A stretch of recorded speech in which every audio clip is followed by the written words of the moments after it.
Hello, I'm Tony Maeda, and I would like to welcome you to a very special conversation with a very special guest, the incomparable Lucie Arnaz.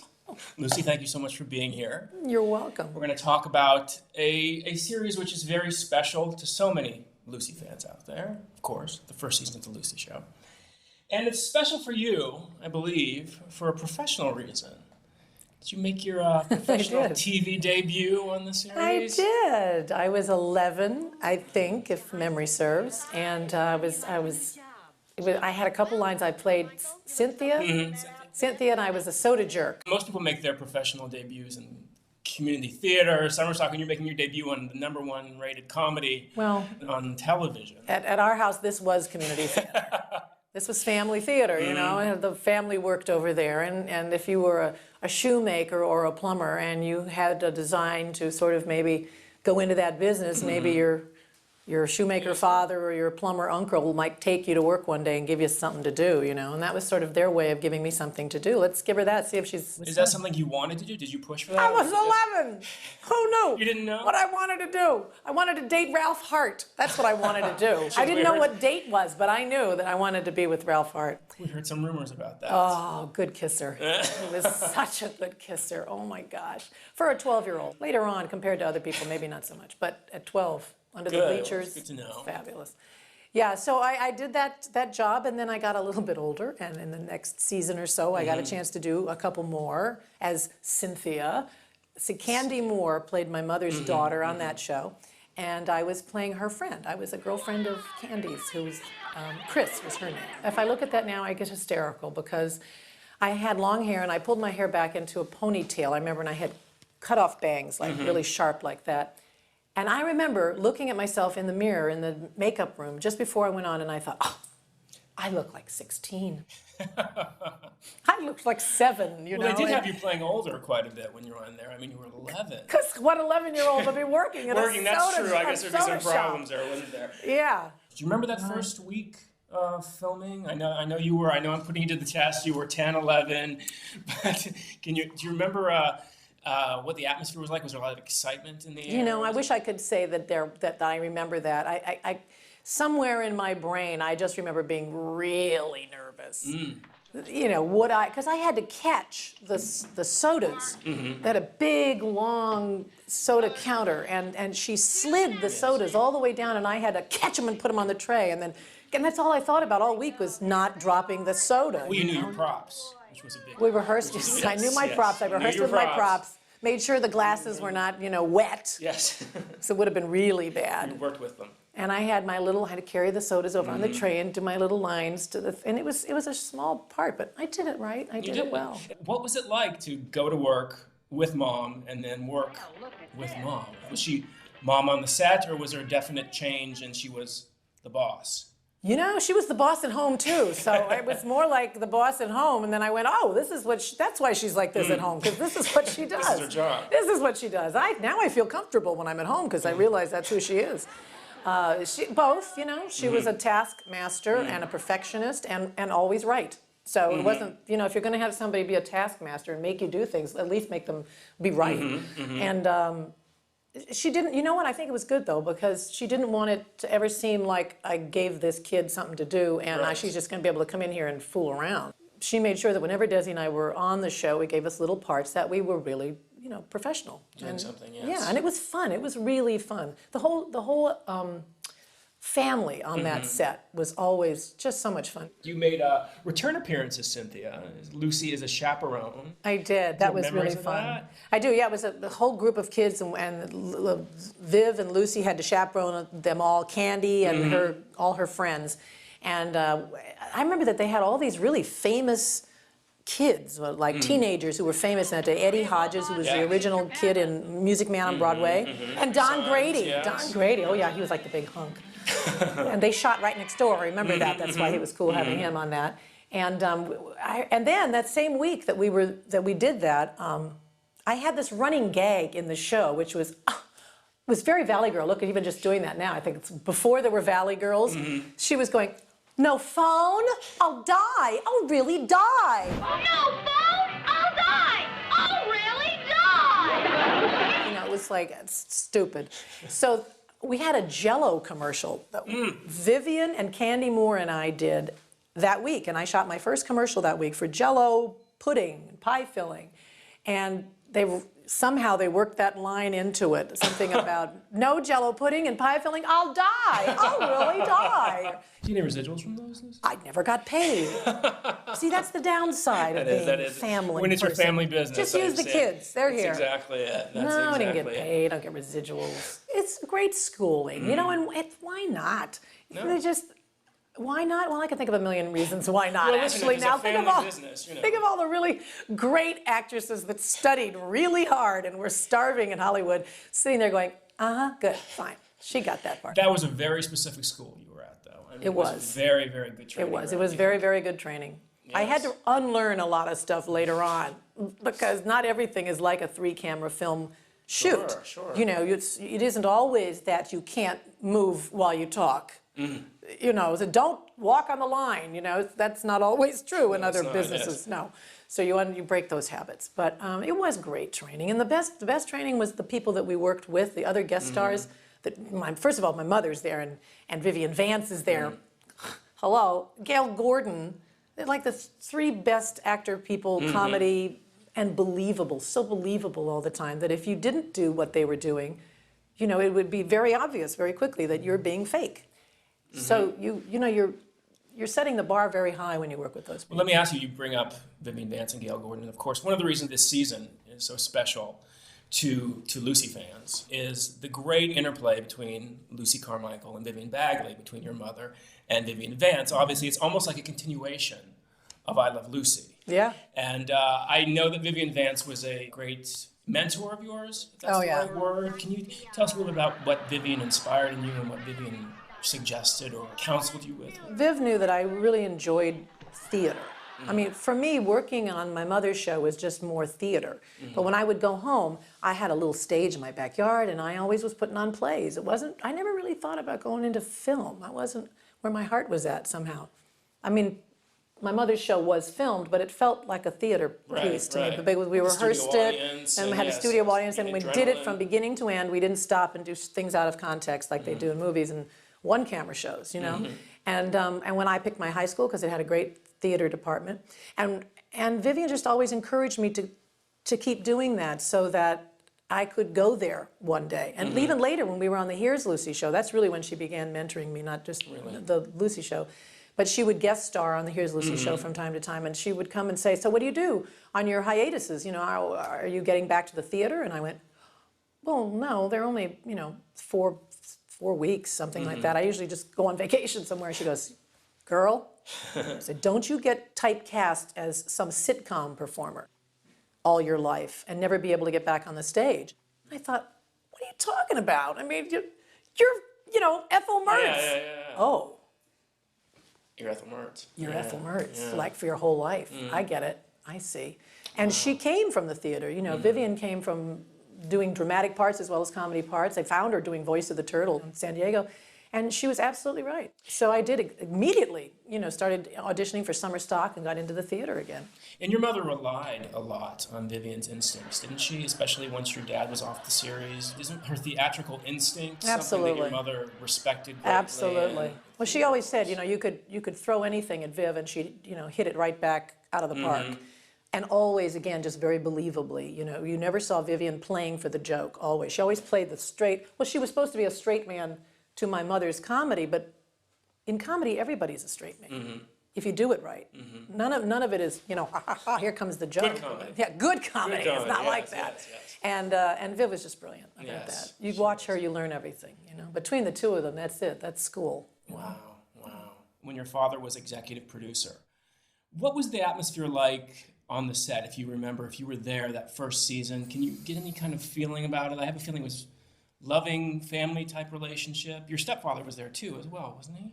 He was. Gary, my mother was married to Gary Morton, and Gary was there, not a lot, but he would come down when they would do the shows, and he did the warm-ups, as I recall. And my father was still producing, and so my father was on and off the set a lot. It was strange. I wasn't in that show, so I wasn't there all the time. I would come down to watch the tapings, or like the couple of weeks that I was actually doing a part on the show. But I kind of remember that it was strange too to have them be divorced and him still be there and Gary being around. And I think after a while it just got a little too strange. Sure, You know? sure, yeah. But they were very professional about it always. And my father really loved my mother and especially loved her talent and wanted to see that the next show got launched properly. Right. You know, I mean, he's the one that bought the rights to that show. I think it was Life Without George. Life Without George. I mean, my father, Desilu, put all the money behind Wildcat. Yes, I just found that out. I didn't even know that was They were true. the backers, yes. The entire backing amount. for the Broadway show was Desilu. So Well, you know, that in the love, even though he's not there physically, can really be seen, particularly in the first season. You get the sense of a loving launch of the series, and it's such a wonderful, as we said before, continuation of I Love Lucy in its own way.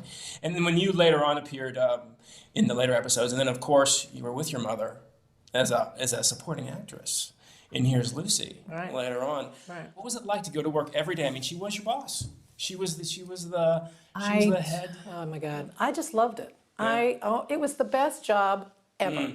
And I thought all of television was going to be like that. But you know, you go Monday morning, you don't have to be there till 10, you read, you have fabulous fun read, and then you read the next show, and you meet all the guest stars, then you go to lunch, and then you go down the set, and you block the show, and oh my God, it's 6 o'clock, we get to go home, that's fabulous.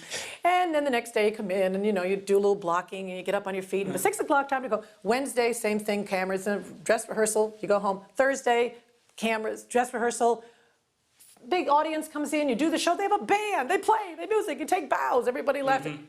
You were at the restaurant by 9 o'clock. And then every 4 weeks, you got to take a vacation for like 2 weeks. It was the best job I ever had. 6 years of just going to school, kind of, and learning my craft and having fun and I learned how to tap dance, I learned how to hula, I learned how to ride dressage, because they would just shove these things that you're going to do that next week. You know? Well, there were a lot of musical numbers. We did like 7 or 8 musical numbers every single year. So it was a little bit like being in musical theater, One which too. you were in a pickle. Both of you were in Well, a that was one of the pickle. smaller, easier musical numbers. I prefer to think of the larger dance numbers. Yes. You mentioned the orchestra. The show had an orchestra. The Lucy show. There was a Live orchestra. band, because that's a holdover from my dad as well. He always had to have the orchestra on the I Love Lucy shows, even if they weren't in the show, would play for. Play the play outs. Yeah, they would be over there, and they would always play for the audiences and everything, just for the warm up and to keep people entertained during the show. Did you ever sing between scenes? No, I wouldn't even get up and bow. I mean, as a kid, I was terrified. I was the most shy, bashful kid you ever saw. My brother would stand right up, and they would introduce us in the bleachers in the audience, and he would take this cute little bow, and then they would go, and my daughter, and I'd be gone. And it's like, where'd she go? And I would be gone. I would be hiding under the seats. I would never. Really? Wow. Don't know what happened. I just. I didn't. My brother could play the drums when he was 3. You know, he could surf when he was 4. I thought, I said, I have no talent. I can't do anything. I don't know how to do that. I don't play an instrument. So I thought, you don't stand up to take a bow unless you do something. Why am I being introduced? Haven't done anything yet. Still feel like that. Don't introduce me because I'm just your daughter. You know? Well, Still gets me. You've had an amazing career since then. Thank you. Some wonderful Thank work, you. Some wonderful Sometimes you Broadway, just some got to wonderful learn to theater. crawl out from under the bleachers. It's pretty amazing to think about your heritage, your father being a force in creating the 3-camera technique. Studio audience. I mean, all this stuff, none of this done before I Love Lucy, and then carrying it through the years. Right. How does it feel to be in that heritage with those 2 people who were such pioneers? Yeah, I don't even know that feeling is something I can describe. Because it didn't happen to me in midlife where suddenly I felt this way and then something happens and then you can really put your hands on a feeling because it's different from what you were feeling, you know? When you grow up with something, that's just what is. It's just what is. And so I don't have a moment when I remember thinking about it, except when I try to put it in perspective now, I'm just, there's no word other than extraordinary pride. Yeah.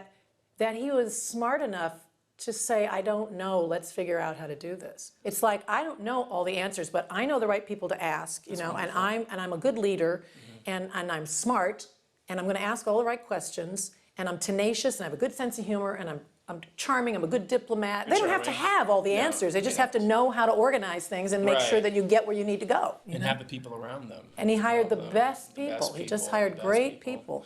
And speaking of the best people, how about any memories of your mother running this? I mean, the first woman to run a major television. So actually the first studio since Mary Pickford. And Yeah. then you have Lucille Ball running Desi Lou, which was Yeah, she hated it. tremendous. Did she really hate it? She hated it. She hated it. She really did, and she'll be the first to tell you. She would say, I hated it. I did not want to have to be responsible for all that. She fell into it. You know, they bought me. My father took his piece and left. She had to buy him out. Which happened during the Lucy show. It happened during the Lucy show. It was the right thing to do at the time. And he had hired all these brilliant suits, if you will, to run the joint. And she just really let them do it and trusted them. You know, there was a lot of very smart people to help her. But still, the buck fell to her on certain big decisions, and she had to be the one to say yes or no. And she said yes for some really good stuff. Some really good stuff. Star Trek, Mission Impossible, Mannix. That's fantastic. Yeah, no, don't cut that. I like that show. Yeah, that's good. That was good. Keep it on. That was really good. And but she didn't like the business end of it. She really just wanted to go down there and be funny and do her show. She wanted to play. She wanted to. It was hard work just getting those scripts right every week. And that's what do you think? It drove my father nuts trying to be the actor and the producer and the studio head and the father and the husband. You know, something's got to give. It's really it's got to be pretty amazing when you think about the fact that she was running a studio and then she'd have to be on set and get some seltzer in her face or get locked in the vault with Gail Gordon. Then go to a stockholders You meeting. go to a stockholders meeting, exactly. And I just the dichotomy I think fascinates people. Yeah. Well, she was good at it. Yeah. Some people, you know, say that the first woman to run it. She did it very well. She did it with grace and charm. She and certainly did. She's smart, but she didn't enjoy it. That wasn't what she Wasn't her would. love. She wouldn't have chosen to do that. So she said, don't give me too much credit for having done that because there's a lot of people who do it a lot better than I did. It makes people realize that anything is possible. I mean, look at everything that she accomplished in her career, and your father as well. And look what they've left us. Yeah, I mean, I don't ever try to analyze how it went that way. The business end of it was that they got divorced and they had enough I Love Lucy shows to just stop that one and start another one. And she stopped that one when it was 6 seasons in. And in those days, it was enough for syndication. So either I quit or I crank up another one, you know, which is why Here's Lucy went on the air. And then there was 6 seasons of that. And she was like, all right, enough already. And then there was Life with Lucy. And now there's Afterlife with Lucy. It's on Channel 9 certain areas. Your mother had some superstitions about working, and I think one of the most fascinating ones is about the character's name. Yeah. Can you talk about that a little bit? Well, she had to pick names, and they picked Ricardo for Lucy Ricardo, Lucy and Ricky Ricardo, and they picked it because she felt that her life turned around for the better once she married my father, and his name was Arnaz, so they wanted the A-R. So they picked a name that had an A-R in it, and then the second series, she was Carmichael, and then the third, she was Carter. And even Life with Lucy she was Barker. Barker, the So A-R. the A-R was always supposed to be very, very... Yeah. When she met Carol Cook, didn't she suggest that Carol Cook change her name Change to her Carol name, because of the Carol with an A-R, E. yeah. She wanted her to be a great comedian like Carol Lombard. Who's There a you go. great You know friend. everything. Your mother was a great friend of Carol Lombard. She adored her. She had great respect for her as a comedian and as a person, and she loved her very much. And she was devastated when she was killed. And she even said that she had little visions. Well, Carol came to her a few times. isn't there a story about that? Do you remember that story?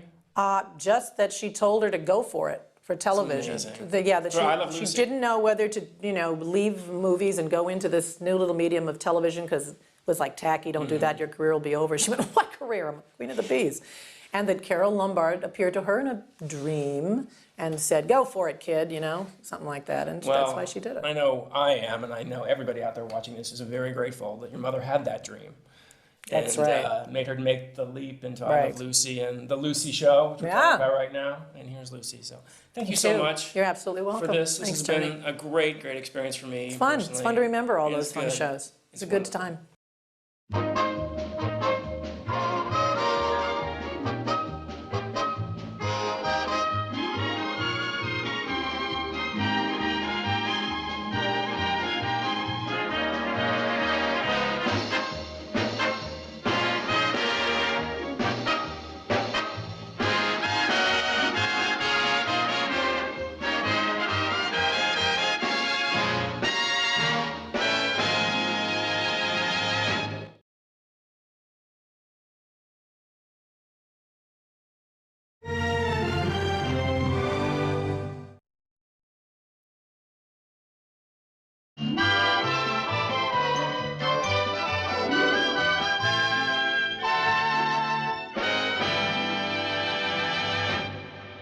Hello, I'm Tony Maeda, and I would like to welcome you to a very special conversation with a very special guest, the incomparable Lucie Arnaz.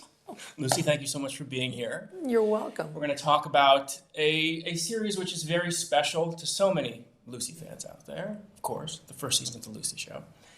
And it's special for you, I believe, for a professional reason. Did you make your professional did. TV debut on the I series? did. I was 11, I think, if memory serves, and I had a couple lines. I played Cynthia. Cynthia, and I was a soda jerk. Most people make their professional debuts in community theater. Summer Stock, when you're making your debut on the #1 rated comedy on television. At our house, this was community theater. This was family theater, you know, and the family worked over there. And if you were a shoemaker or a plumber and you had a design to sort of maybe go into that business, maybe your shoemaker father or your plumber uncle might take you to work one day and give you something to do, you know, and that was sort of their way of giving me something to do. Let's give her that, see if she's... Is that something you wanted to do? Did you push for that? I was 11. Who knew? You didn't know? What I wanted to do. I wanted to date Ralph Hart. That's what I wanted to do. I didn't know what date was, but I knew that I wanted to be with Ralph Hart. We heard some rumors about that. Oh, good kisser. He was such a good kisser. Oh my gosh. For a 12-year-old. Later on, compared to other people, maybe not so much, but at 12, under the bleachers. Good to know. Fabulous. Yeah, so I did that job, and then I got a little bit older, and in the next season or so, I got a chance to do a couple more as Cynthia. See, Candy Moore played my mother's daughter on that show, and I was playing her friend. I was a girlfriend of Candy's.